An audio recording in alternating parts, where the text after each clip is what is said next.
bulan sa gugma o padayon kita pag contemplate sa gugma sa Ginoo about sa atong theme, the supremacy of love. Title karon is the power of love. Ang gahom mo nang superior o supreme gid siya. Labaw gid siya tungod kay gamhanan gyud ang gugma. Ang atong text sa Galatians 5:6 ingon diha kanang last, the only thing that counts is faith expressing itself through love. Mao nang nining taknaa tanaw na to ang tulo ka butang nga makita gyud diha ang supremacy sa gugma sa atong pagkinabuhi. Sa Galatians 5:6 nagisgot gyud na sa power sa gugma, na prove diha nga ang gugma maoy nagmotivate sa faith. Mo nang giingon sa 1 Corinthians 13:13 nga tulo ka butang remains, faith, hope, and love, but the greatest of this is love. Ang love gyud maoy magdemonstrate sa faith nga nag-exist gyud na siya. Tanaw na to siya asa siya mahimong superior. Superior siya sa atong salvation. Tungod kay ang gugma mao ginay makahatag gahom sa atong kaluwasan. Siya maga-empower sa atong kaluwasan. Una, unsay means sa salvation diha sa Romans 1:16, I am not ashamed of the gospel because it is the power of God for the salvation of everyone who believes, first to the Jew, then to the Gentile. So ang gospel mao na ang mensahe sa kamatayon ni Hesus sa krus alang sa atong kaluwasan. 1 Peter 2:24, Christ crucified for our sins. That is the gospel. Pag mo yung gospel, mao gina siya. Nganong gamhanan na ang gospel? Tungod kay ang mensahe ana, it is the message of love. Mensahe na sa gugma. Ingon diha sa John 12:32, but when I am lifted up from the earth, will draw all men to myself. Siya ang drawing nga instrument. Siya ang pamaagi nga madala gyud ta, makabig ta. Gugma gyud ang makakabig kanato. Gugma gyud ang mag-motivate kanato to come to the Lord Jesus Christ. Siya ang drawing instrument. Tungod kay kanang kamatayon ni Jesus sa cross. When I am lifted up, with kanang ilansang niya sa cross, ang mga tao makabig niya. Tungod kay that is the message of love. That is love. Dying on the cross for our sin is love. Ingon diha sa 1 John 4:10, this is love. Not that we loved God, but that He loved us and sent His Son as an atoning sacrifice for our sins. So the gospel is the message of love, and it is the power for our salvation. Siya ang gahom gyud, kay siya gyud ang mensahe sa gugma. Gugma nga gipadayag sa Dios. Pinaagi kang Kristo diha sa cross. Mo nang mag-empower sa atong salvation kung subayon na to ang manner, no? The manner of our salvation, ang pamaagi, how giunsa kini nga mahimong madrota nga makabig ta diha kang Ginoong Hesukristo. Ang atong kaluwasan, it is by faith. Ingon diha Ephesians 2:8, for it is by grace you have been saved through faith. Pinaagi gyud sa pagtuo, pero ang gugma maoy mulid kanato sa pagtuo. Love will motivate us, will lead us to faith. Unsaon? By pondering Jesus crucified. Kung kita maghatag og thoughtful and meditative thinking, think deeply sa tao nga nagbitay diha sa cross. Kung ikaw maghinuktok ana unsa ang gibuhat ni Jesus diha, mulid ka nato sa conviction. Pag magtutok ka diha sa gibuhat ni Jesus sa cross, sa iyahang sakripisyo, kasakit, diha nimo masinati ang gugma og makonvict ka, makonviktar ta. Diha man ang conviction sa realization sa iyang dako nga gugma. Taas kay ang gugma og realization sa the depths of our sinfulness. Kay diha sa cross nimo mahibal-an ang kalalom o kalapad sa gugma sa Ginoo. Diha po nato mahibal-an unsa kalalumpod sa atong pagkamakasasala. Mo nang kung imo nang ma-realize, makonviktar gyud ka. Makonvict gyud ka sa iyang love. And that conviction, great sorrow for sin, will lead us to repentance. And repentance will lead us to surrender. Pag mag-repent ka, musurrender ka sa imong kinabuhi kang Jesus. Kay siya lang yun ang imong tuuhan nga makaluwas kanimo, kay siya nahigugma kanimo. And that is salvation. Mao nang the power of our salvation, pinaagi gyud sa gugma sa Dios. We are drawn by His love. Pinaagi gyud sa iyang gugma. Wala kita na draw diya sa Ginoo kay giayo ta. Wala kita mudro sa Ginoo, muduol ta ka panalanginan ta. Kay kana nga mga butang dili gina makahatag salvation. Or muduol sa Ginoo kay nahadlok ta kay basig maimpierno ta. That is not salvation. Fear cannot bring power sa atong salvation. Mawala gina siya. Sa COVID bitaw, nanghadlok magid ang mga tao. Dagha kay manimba, daghang kuntag mga followers sa una sa diha sa atong Facebook page kay maminaw gyud mensahe. Pag nawala na, wala na pod. So dili gyud siya ang pamaagi. Fear dili makahimo power sa atong salvation. Kay kung buhaton pa na sa Ginoo, dali ra kaayo. Pwede ta niya maglinog lang karon, way hunang-undang 5 minutes murag mangluhod gyud siguro tatanan. Siyagit kita Ginoo. Pasayloa ako, repentance. Pero pagkahuman niya, nawa na pod. Pwede mahimo na sa Ginoo.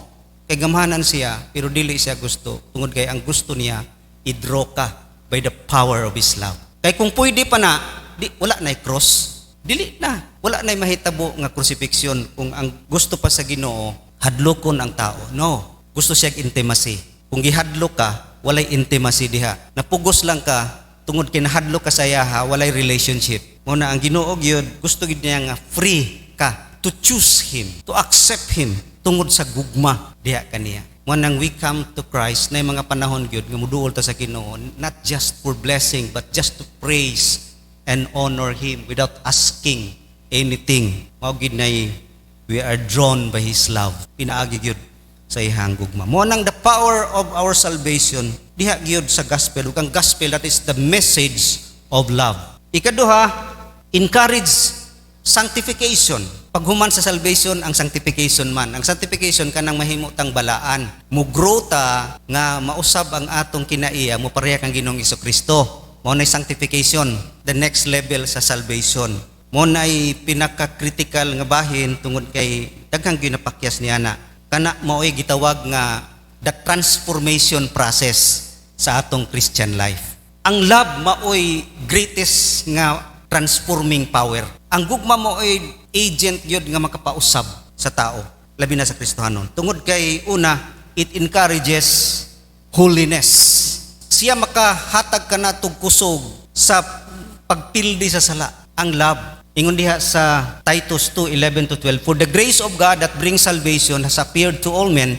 It teaches us no to ungodliness and worldly passions, and to live self-controlled, upright, and godly lives in this present age. Siya ang motivate ka nato nga dili na ta sa sala, dili ta sa worldly passion, magkinabuhi ta nga self-controlled, godly lives in this present age. Siya ang tudlo ka nato, ang gugma gayod. Mao nang masayop gud ni usahay tungod kay ma-abuse ang gugma.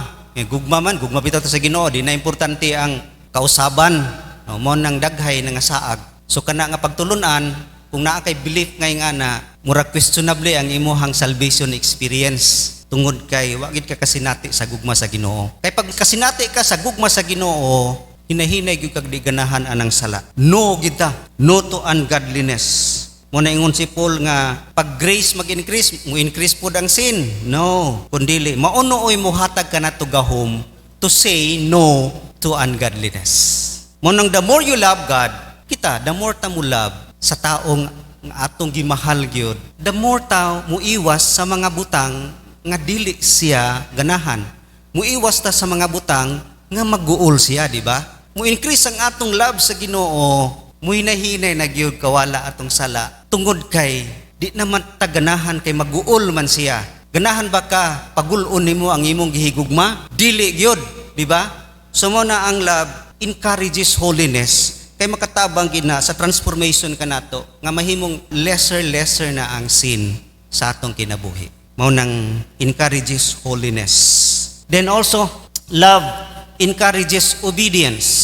Siya ang maghatag kanatog power to obey. Familiar nga verse sa Bible, John 14:15, if you love me, you will obey what I command. So love ang strong motivation sa atong pag-obey. Dili ang blessing kay usahay mutuman ta kay nay blessing, nay rewards, no? Nya mutuman pud ta kay hadlok tag punishment, hadlok ta consequences, hadlok ta sa mga resulta sa sala. Also, another reason nga kita mo obey is self-righteousness, self-imposed righteousness. nga murag mi kan, I have no other choice, it is my duty to obey. Mo nang kini mga butang dili maglast, dili gina siya mulungtad because you are not free, not joyful obedience. Ang obedience nagbase sa atong relasyon. Mo nang kita maginikanan, mo-obey atong mga anak based sa relationship, dili based kahadlok. Mo-obey tungod kay nahigugma gyud. It is their free choice. Mo nang love is the strong motivation sa pag-obey. Example sa Bible, si Paul ingon siya sa Acts 9:6, sa dihang na experience niya si Jesus, ingon siya, what you want me to do. Mo na gini na iyang kasing-kasing. Ginoo, unsay gusto nimo ipabuhat kanako. That is motivated by the love of the Lord Jesus Christ. Sunod is ang gugma mag-encourage ka nato nga mapareha gyud kang Ginoong Hesukristo to become like Christ. Love motivates abiding. Mas mudikit ka kay nahigugma ka. Mo close ka kay nahigugma ka. Ingon diha sa John 15:5, I am the vine, you are the branches. If a man remains in me and I in him, he will bear much fruit. Apart from me, you can do nothing. It is abiding principle. Love, mas close ka sa Ginoo, you will walk with Him. Mupilit ka sa iyaha every day. Nya, pag budikit ka sa iyaha as branches to the vine, mamungag yung kagdaghan. Mubunga ka og mga karakter. Muna ingon diha, the fruit of the Spirit is love, joy, peace, patience, kindness, goodness, faithfulness, gentleness, and self-control. Against such things, there is no law. Fruit of the Spirit. Nganong ang una diha ang love? Actually, love ang una diha. Kaya tanan diha nga fruits nag-agad sa love.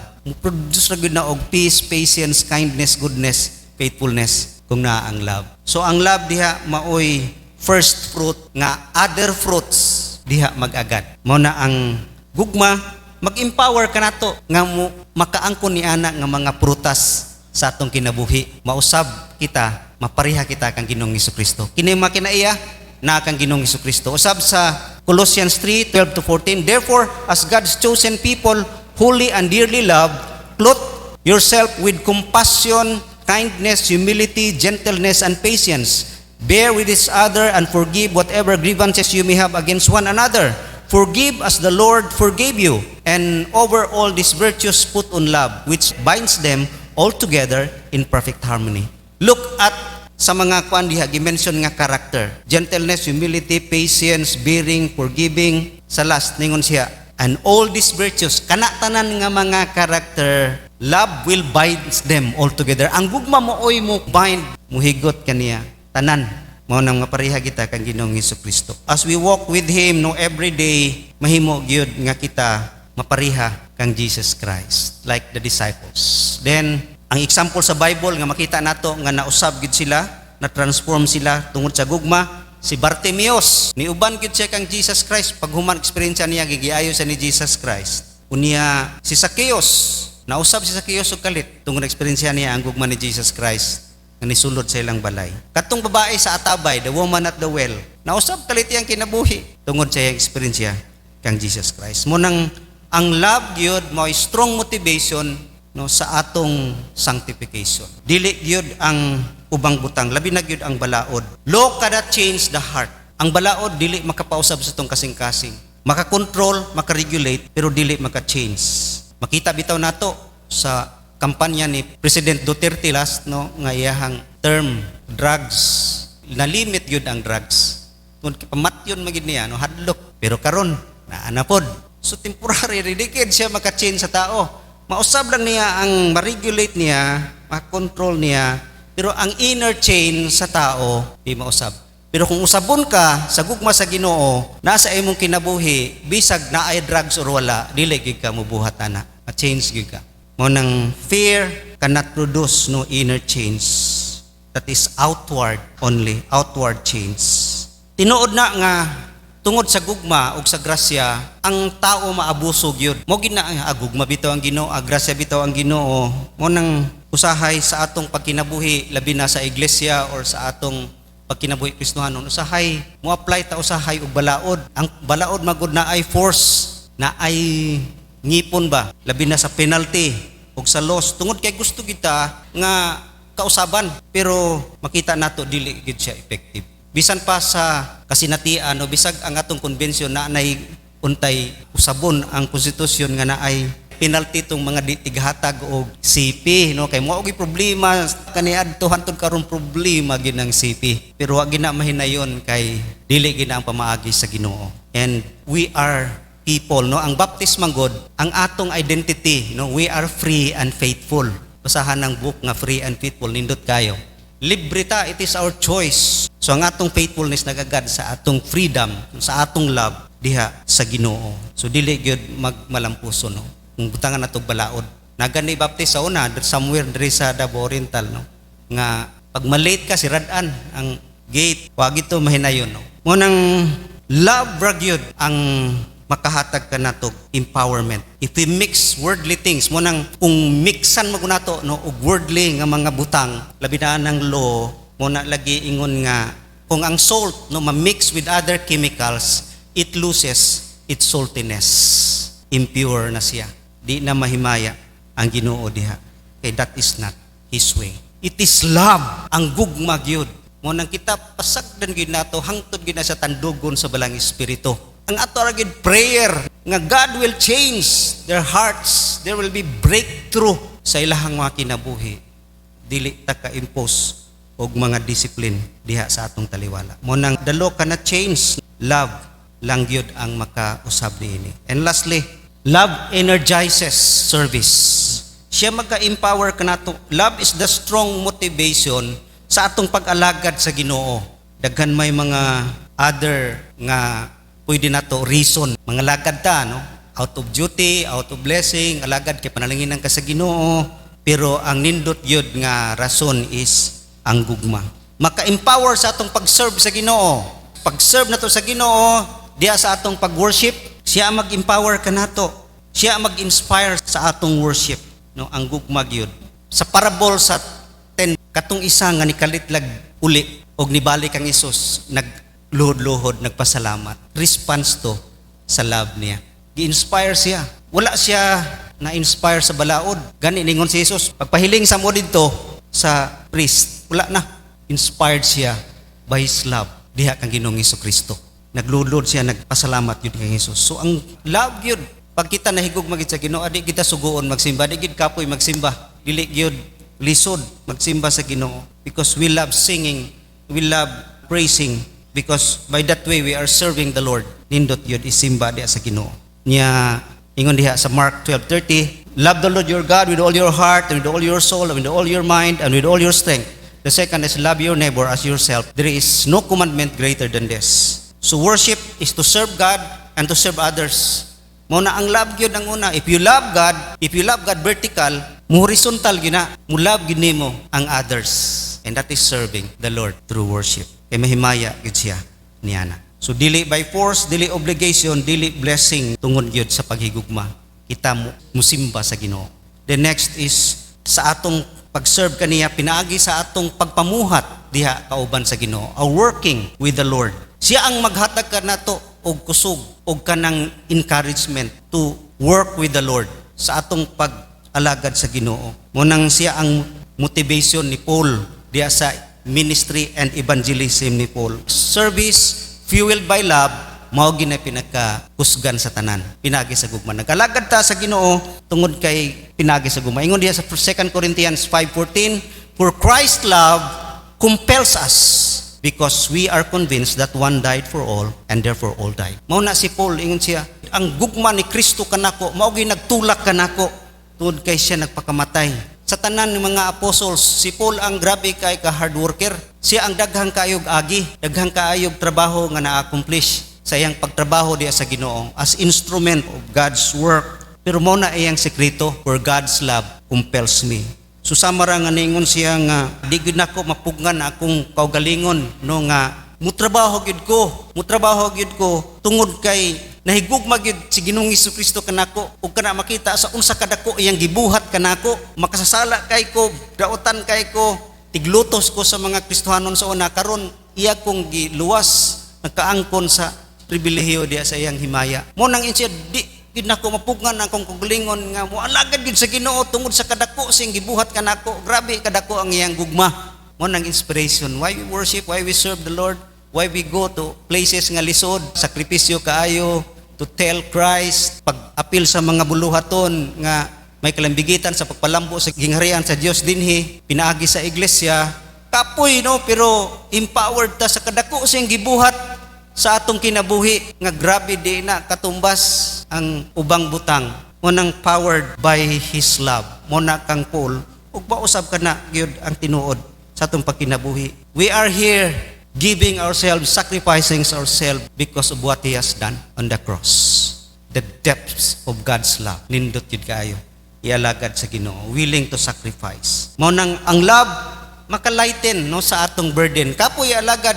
Pero kung naang gugma, di yun kapoy. Mag-alaga ka sa imong anak. Bisag unsa pa na. Ang caregiver, gibayran man, mualagad gina. Pero di gina siya mulahutay. O dili gina siya kanang strong kay nag-agad raman gud siya sa sweldo nya, di man siya relative.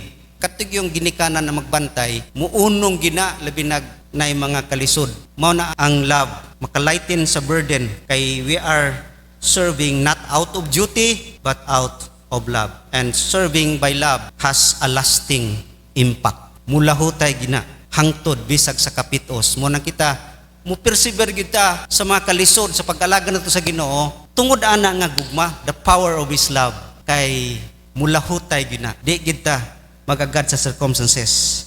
Di kita mapilde sa mga kahadlok, kalisod, kakapoy, magulan lang di nata kasimba. Gamay ra kay na sa kadako nga gihurot niya yang dugo sa cross alang sa atong mga kasalanan. It's the power of love. Ug mo na sa atong kinabuhi. Magaan gyud no ang pag-alaga nito sa Ginoo. And lastly, we can serve the Lord through our wealth. Pinagi sa atong paghatag. That is work sa atong paghatag. 2 Corinthians 9:7, each man should give what he has decided in his heart to give, not reluctantly or under compulsion, for God loves a cheerful giver. Siya ang maghatag kanatog motivation to give our wealth to the Lord. Ang paghatag usa ka dako nga demonstration sa imong gugma sa Ginoo. Mo nang usa ka dako imong gugma sa Ginoo, mao gid pud na kadako ang imong ihatag sa Ginoo. It's not about tithing. Tithing is just 10%. Law lang na sa Old Testament. Pero kung tinuod yun nga paghatag, kanang malipayon o free ka, pinaagi sa imong gugma sa Ginoo, sobra pa na sa 10%. Mo nang it is how much you give to the Lord tungod kay nag-base sa imong dako nga gugma. Mo nang diha gyud magbase sa atong kinabuhi sa paghatag ang gugma. Kay the more we love the Lord, nindot og joyful kayo. Malipayon ka muhatag sa Ginoo, not reluctantly or under compulsion. Doon kinag-empower ka nato ang iyang gugma. Gihatag niya tanan, dili lang material, gihatag niya ang iyang kinabuhi alang ka nato. Mo nang motivate ka nato sa paghatag usab kaniya. Sa Bible makita nato kana sa katong si Zacchaeus, katong woman pod alabaster jar gibuak giniya tanan. No, wagid magtan-aw dito pila ka porsyento to, mahal kay itong perfume, isa ka tuig nga sweldo trabaho, buwak niya alang kang Jesus. That is expression of love, giving to the Lord. Also si Zacchaeus, ka-experience sa love sa Ginoo, nitindog lagkalit panghatag ulian tong mga iyahang na tikasan. Love motivates giving. Mao nay dako kaayo nga pagpadayag sa gugma, giving through love. So mo kini ang kinatibukan gyud sa paingon nato nga the supremacy of love, it is supreme tungod sa iyahang gahom. It gives us power to be saved. It gives us power to change, no, transformation, sanctification, and it gives power in our service to the Lord. Let us pray.